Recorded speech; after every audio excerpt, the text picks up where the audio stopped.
جب مسلمانوں پر مشکل آ پڑتی تھی تو اللہ تعالیٰ ادھر کہتا ہے کہ تم لوگ فکر کیوں کرتے ہو، فکر کی کوئی بات نہیں، اللہ کافی ہے تیرے لیے. اور محمد صلی اللہ علیہ وآلہ وسلم سے اللہ تعالیٰ کہتا ہے کہ تیرے لیے میں کافی ہوں، اور یہ جو مسلمان میں نے تمہارے تابع کیے ہیں، جن کے دلوں میں میں نے تمہارے لیے پیار اور محبت ڈال دی ہے، یہ کافی ہے تمہارے لیے. ان کی مخلصی اور جانثاری کافی ہے تمہارے لیے، بہادری ان کی کافی ہے تمہارے لیے، تم ان کی دھوکے کی فکر نہ کرو.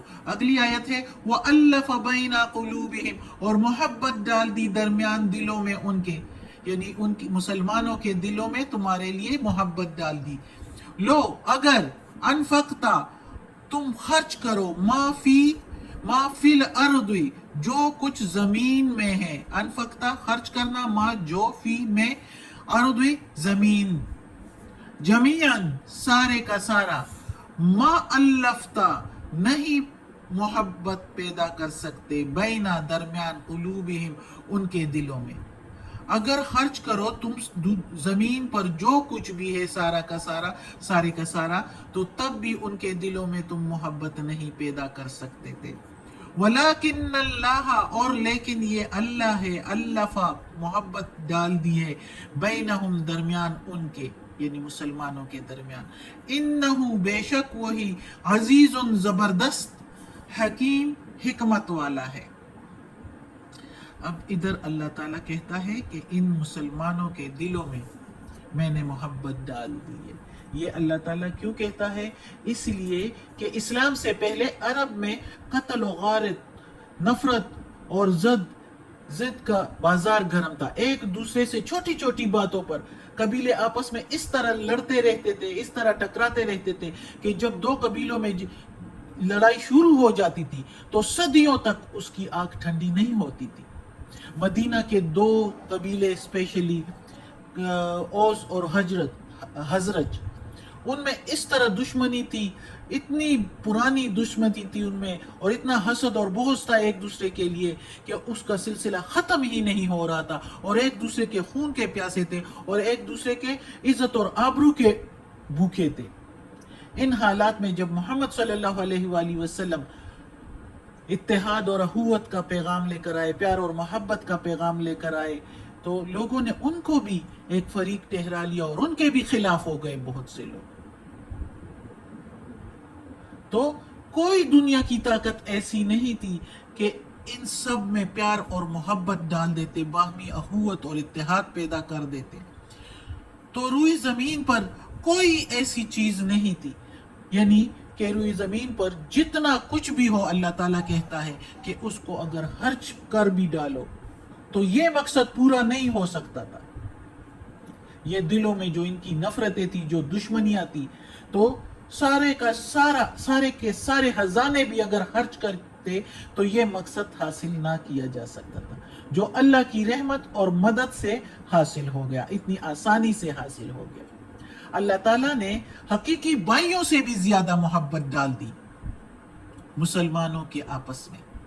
ان میں بھائی چارے کا ایسی مثال قائم ہو گئی کہ جس کی مثال دنیا میں کہیں نہیں ملتی.